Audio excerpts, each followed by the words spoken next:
10, 9, 8, 7, 6, 5, 4, 3, 2, 1. Assalamualaikum warahmatullahi wabarakatuh. Waalaikumsalam warahmatullahi wabarakatuh. Oke, pada pagi hari ini kita kembali masuk ke mata pelajaran kita, yaitu pendidikan agama Islam dan budi pekerti.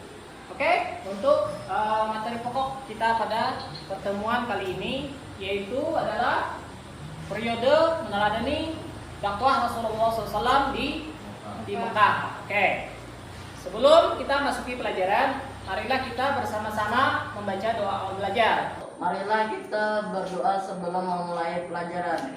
Berdoa mulai. Bismillahirrahmanirrahim.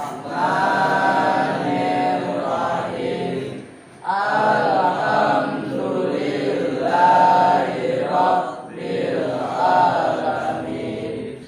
Wassalatu wassalamu ala asrofil anbiya'i wal mursalin Sayyidina Muhammadin wa ala alihi wa sahbihi ajma'in. Walhamdulillahi rabbil alamin.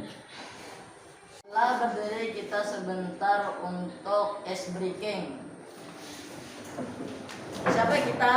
TKLU.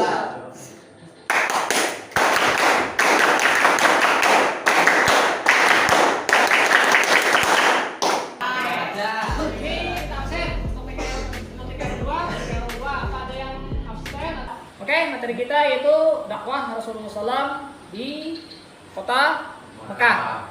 Oke, sebelum Bapak masuk ke materi pelajaran, kemarin kita sudah belajar tentang sumber hukum Islam, yaitu Al-Quran. Nah, tentunya Al-Quran ini juga berkaitan tentang materi kita, yaitu dakwah Rasulullah di Mekah, yaitu dimulai dengan turunnya ayat, yaitu surah Al-Alaq ayat 1 sampai 5.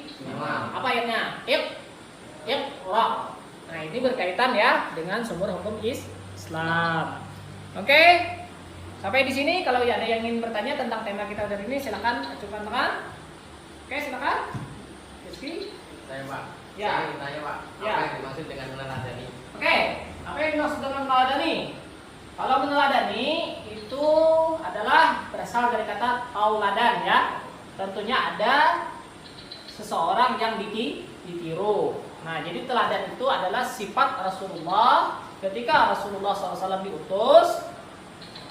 Apa? Ada itu.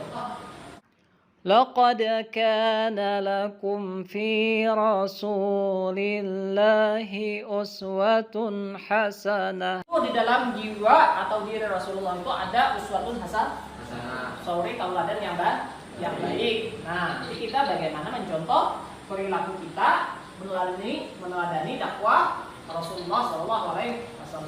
Baik beliau ketika beliau lahir sampai beliau dewasa hingga wafatnya sebagai pemimpin umat Islam, baik di dunia maupun di akhirat. Oke. Kemudian bersikap tangguh dalam menegakkan kebenaran. Itu nanti sikap kalian. Behavior. Kemudian kalian mampu nanti menganalisis substansi dakwah dan penyebab keberhasilan hingga dalam tempo 10 tahun Rasulullah berada di Mekah itu berhasil mengislamkan orang-orang kafir Quraisy. Kemudian menyajikan keterkaitan antara substansi keberhasilan Nabi Muhammad di kota Mekah. Oke. Kemudian Bapak ingin bertanya, ya? Bapak kasih pertanyaan nih. Oke. Apa yang dimaksud dengan jahiliyah? Masa pembunuhan. Oh, berhala, betul. Suka menyembah berhala. Terus apa lagi? Suka mengukur bayi perempuan hidup di hidup. Suka judi, main judi, kemudian minum khamar. Nah, ini silsilah Rasulullah SAW. Ini ya, nasab beliau. Oke.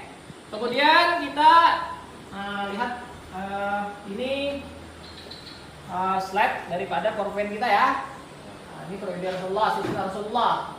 Nah, ini Nah, ini adalah periode. Nah, ini ketika itu adanya pembersihan hati, kemudian wafatnya ibunda beliau ketika umur 6 tahun, wafatnya kakek beliau ketika umur 8 tahun, kemudian ikut berdagang sama paman beliau umur 12 tahun. Ini adalah peta sirah perjalanan Rasulullah SAW. Umur sidin ya Pak. Iya, dari beliau lahir, terjadinya peristiwa-peristiwa. Nah, ini ya, PPT. Oke. Nah, ini ya. Nah, ini. Nah, di mana Pak Arab itu? Jazirah Arab itu di mana? Jazirah Arab itu di mana? Ayo, supaya yang tahu. Nah, nanti kalian cari di peta ya. Ini sebagai metode kita, yaitu metodenya adalah land based learning. Kalian nanti mencari petanya di mana. Nanti kita diskusi. Kemudian langsung ini posisinya ya. Nah, ini kalian nanti bisa mendiskusikan. Masalahnya di mana posisi bangsa Arab itu? Bangsa Arab itu di mana? Masa beliau ya. Muhammad bin Abdullah bin Abdul Muttalib bin Hashim bin Abdul Manaf bin Qusay. Jadi kata para habaib, minimal orang Islam itu harus apa? Nasab 5 nasab di belakang. Makanya gak berdiri nanti hijau. Makanya minimal kita itu harus apa? Karena nanti ya akhirnya kita akan ditanya man Nabi Pak, siapa Nabi? Nah, jadi Muhammad bin Abdullah bin Abdul Muttalib bin Hashim bin Abdul Manaf bin Qusay, berasal dari kabilah Quraisy. Nah, ini ya Rasulullah SAW itu dibedah dada beliau, bersihkan dari sifat sombong, kibir, ujub, hasad, dengki.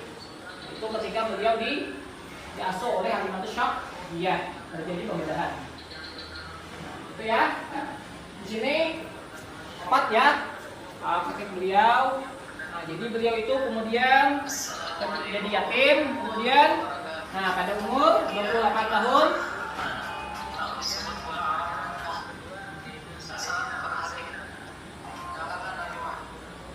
jadi beliau diangkat menjadi nabi itu umur 40 tahun. Nah, ketika beliau bertahamus di gua di Hira, itu turun ayat Muhammad Iqra bismi rabbikal ladzi khalaq khalaqal insana min 'alaq Iqra wa rabbukal akram alladzi 'allama bil qalam. Jadi bacalah dengan menyebut nama Tuhan. Ini ya. Nah, jadi ini proses kelahiran. Nah, ini prosesnya daripada sirah singkat dari kehidupan legenda Nabi besar Muhammad SAW. Oke, kita percepat videonya. Siti Khadijah umur 49 tahun ketika Nabi 49 tahun wafat.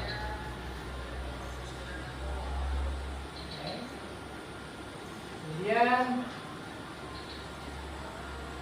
ini Arab ya.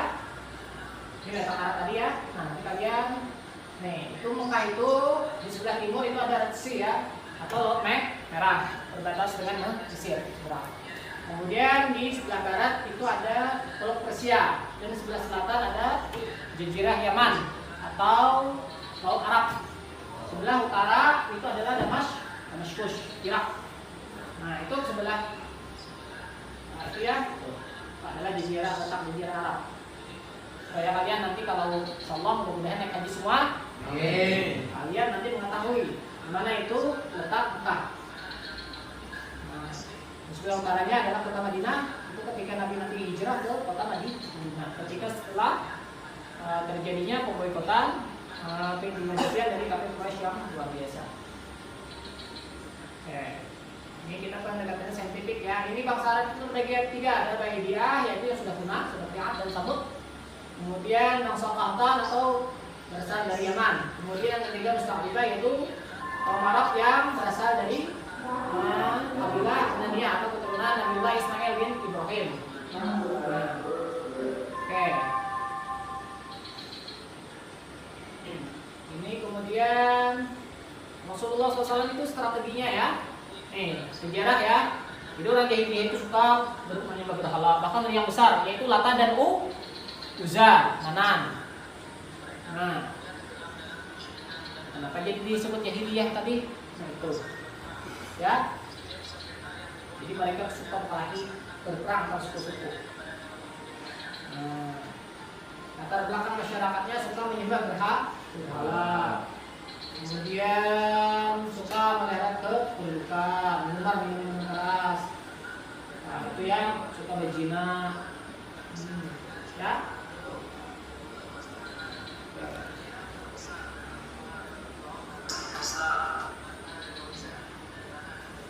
Ya. Oke, kita sedikit. Oke. Kemudian Rasulullah SAW itu penyebaran Islamnya itu Rasulullah itu diangkat ketika turun ayat tanggal 17 Ramadan tahun 610 Masehi. Itu Jibril membawa salah ya. Ayat Quran yang pertama itu surah Al-Alaq ayat 1 sampai 5. Itu adalah anjuran untuk Rasulullah supaya berdakwah menyebarkan agama Islam secara sembunyi-sembunyi. Nah, kemudian beliau menceritakan kejadian ini kepada istri beliau Khadijah. Kemudian masuk Islam. Jadi kalangan perempuan yang pertama. Kemudian beliau dihadapkan kepada pamannya Siti Khadijah yaitu Waraqah bin Naufal, seorang pendeta. Benar kata pendeta bin Naufal bahwasanya itu adalah malaikat Jibril yang datang kepada nabi-nabi sebelumnya, seperti Nabi Musa, Nabi Isa dan rasul-rasul sebelumnya. Oke. Kemudian di sini nanti ini dakwah ya. Nah, jadi yang dari periode yang sembunyi-sembunyi ini masuk Islam lah. Yang pertama dari anak-anak Sayyidina Ali. Kemudian dari anak-anak beliau yang bernama Zaid bin Haritsah. Kemudian dari sahabat Abu Bakar As-Siddiq. Kemudian Sayyidina Utsman bin Affan. Kemudian Abdurrahman bin Auf, Talha bin Ubaidillah. Kemudian Sa'ad bin Abi Waqqas. Kemudian Fatimah bin Khattab. Itu adalah saudari kandung dari Sayyidina Umar bin Khattab. Kemudian Sa'id bin Al-Zahid Al-Badawi. Ini disebut dengan as-sabiqun awwalun. Orang-orang yang pertama masuk Islam. Jadi Islam itu pertama memang asing dulu. Nah, kemudian Rasulullah diperintahkan ketika turun surah Al-Jizr ayat 994 memerintahkan supaya Rasulullah itu menyeru secara terbuka kepada kaum kafir Quraisy. Nah, jadi dakwah yang pertama secara sir sembunyi-sembunyi, yang kedua secara terang-terang. Nah, jelas. Adapun kenapa dakwah Rasulullah SAW itu bisa berhasil? Jadi karena mereka meyakini bahwa apa yang disampaikan Nabi SAW itu merupakan benar-benar wahyu yang datang dari Allah Subhanahu wa Ta'ala. Kemudian Rasulullah berdakwah berdasarkan keteladanan. Katakan lakum bi Rasulillah fi uswatun hasanah. Kemudian dia bersifat rasional atau masuk akal. Kemudian dalam melakukan syiarnya beliau tidak melakukan kekerasan. Oke. Kemudian adapun orang-orang yang menentang dakwah Rasulullah SAW dari orang kafir itu, mereka khawatir mereka akan lagi disembah oleh masyarakat Mekah. Kemudian ajaran disampaikan Rasulullah itu bertentangan dengan ajaran nenek moyang mereka, yaitu menyembah berhala atau dan Uzza. Kemudian mereka takut akan kehilangan kekuasaan dan kewibawaan mereka. Kemudian yang berpura-pura menerima ajaran Nabi yaitu orang-orang munafik, yaitu menghadap Islam dari dalam. Mereka ingin merebut kekuasaan dari diri Nabi. Oke, kemudian keteladanan cara dakwah Rasulullah itu adalah keteladanan. Kemudian Gubernur Amru bin As bahwa khalifah telah menghancurkan alasan buku sudah mengganggu keindahan kota. Setelah mendapat laporan itu, Khalifah Umar lalu memanggil Amru bin. Oke, adapun kesimpulannya pada diskusi kita pada pertemuan kali ini, kita sama-sama menyimpulkan dari apa itu yang utama menjadi